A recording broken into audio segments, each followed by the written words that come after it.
અમદાવાદમાં પોલીસ કર્મચારી અકસ્માત સર્જ્યો। વિશાલા હોટેલ પાસે પોલીસ કર્મીએ રિક્ષાને ટક્કર મારી।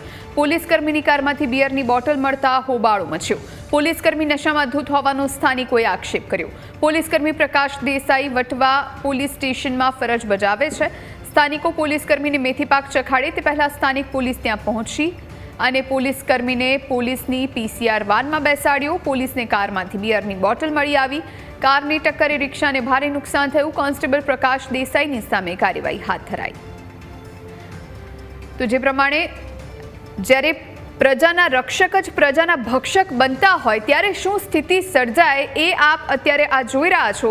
પોલીસ કર્મીની કારમાંથી જ્યારે બિયરની બોટલ મળે એટલે આ નશામાં ધૂત પોલીસ કર્મી જે કોઈ માસૂમનો નિર્દોષનો જીવ લઈ લે તે પ્રમાણેની પરિસ્થિતિ સર્જાઈ। જો કે સદનસીબે માત્ર રિક્ષાને નુકસાન થયું।